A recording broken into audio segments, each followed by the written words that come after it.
Assalamualaikum warahmatullahi wabarakatuh. Waalaikumsalam warahmatullahi wabarakatuh. Kami dari kelompok 5 akan mempresentasikan hasil kerja kami yang menaik karya ilmiah berjudul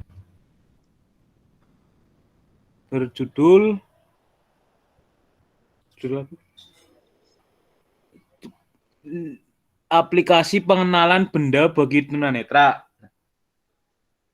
Perkenalkan, nama saya Muhammad Zafran Cata Saharida dengan NIM 20103093.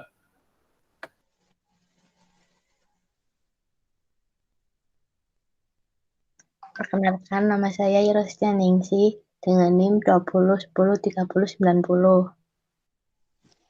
Saya Lutfi Sugesti dengan NIM 20103091. Saya Anang Ma'ruf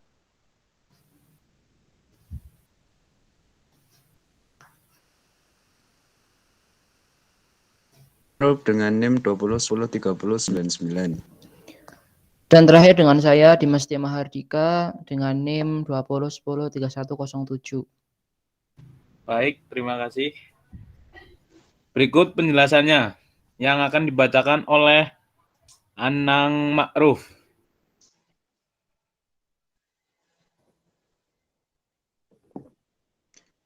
Baik, pertama latar belakang.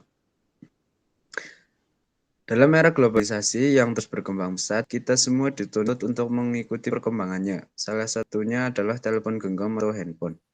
Handphone sudah tidak hanya untuk menelpon dan mengirim pesan.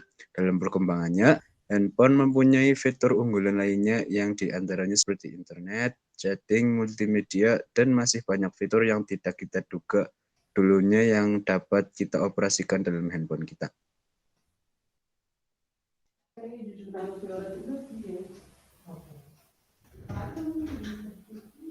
Kedua, gagasan, persoalan pencetus gagasan.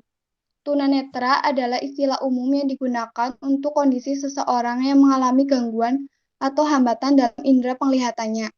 Menurut data Badan Kesehatan Dunia atau WHO, jumlah penyandang tunanetra di dunia pada tahun 2017 mencapai 253 juta jiwa. Jumlah ini akan terus meningkat pada tahun 2050.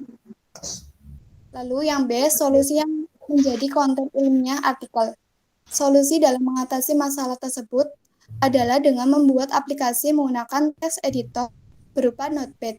Kemudian dibuat menggunakan CSS, JavaScript, dan PHP. JavaScript digunakan untuk membuat aplikasi di smartphone, sedangkan CSS dan JavaScript digunakan agar aplikasi menjadi lebih dinamis dan tidak statis. Kemudian PHP digunakan untuk mengambil sebuah informasi yang terkandung di dalam database. Oke, selanjutnya ada pihak-pihak yang dapat membantu mengimplementasikan gagasan.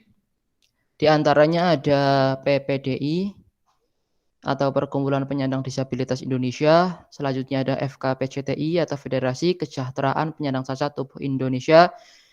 Ada FKTI, selanjutnya ITMI, Kartunet, Pertuni, dan terakhir ada Lembaga Kesejahteraan Sosial. Dan selanjutnya ada langkah-langkah strategis yang diperlukan dalam PKM ini. Di antaranya ada yang pertama mengumpulkan jurnal ilmiah dan buku yang berkaitan dengan pembahasan ini sebagai literatur guna menunjang pembuatan aplikasi ini. Selanjutnya ada pembuatan proposal atau laporan rencana kegiatan. Selanjutnya menyusun jadwal pelaksanaan dapat dilihat di tabel berikut ini. Oke, selanjutnya ada membagi pekerjaan pemrograman dalam hitoh atau koordinasi dalam sistem. Selanjutnya ada penentuan platform kerja yang akan digunakan untuk membuat aplikasi, di antaranya ada Android, GitHub, Eclipse, dan sebagainya. Selanjutnya ada analisis desain sistem yang meliputi studi viewpoint, pemodelan sistem user, pemodelan sistem admin, DFD, ERD, work breakdown, dan selanjutnya ada mengerjakan script coding sesuai yang direncanakan. Lalu ada membuat paket script coding menjadi sebuah aplikasi yang dapat diunduh dan dapat terpasang pada smartphone berbasis Android, not iOS. Yang selanjutnya ada prototype dan testing. Terakhir ada penyebaran info didukung oleh lembaga-lembaga yang terkait.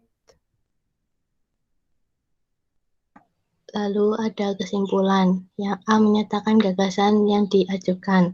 Kesimpulan dari gagasan ini adalah belum adanya sebuah aplikasi yang ada untuk khusus orang tunanetra akan membuat mereka kesulitan dalam memperoleh informasi karena keterbatasan fisik mereka, sehingga perlu direncanakan pembuatan sebuah aplikasi khusus untuk orang tunanetra.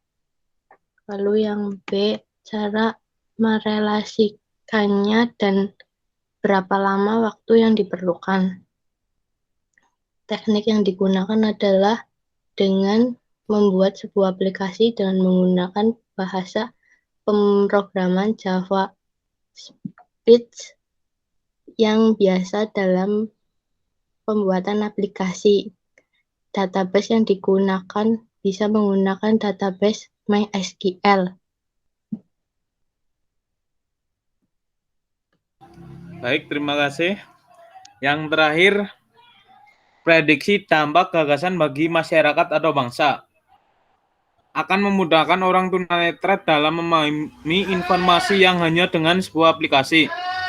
Semakin banyak orang tunanetra yang mendapatkan banyak informasi dari internet melalui sebuah aplikasi akan meningkatkan taraf kehidupan mereka. Dan hal ini pula bisa ikut mencerdaskan suatu bangsa dari hal perkembangan teknologi informasi untuk orang tunanetra. Sekian penjelasan dari kelompok kami. Apakah ada tambahan, teman-teman? Tidak ada, guys. Ya, gimana, Mas Dimas? Tidak ada, Saudara Cukup? Safran. Cukup. Ditutup aja berarti ya, Mas? Iya. Oke. Sekian dari kelompok kami. Apabila terdapat kesalahan yang disengaja atau tidak disengaja, mohon dimaafkan. Assalamualaikum warahmatullahi wabarakatuh. Waalaikumsalam warahmatullahi wabarakatuh.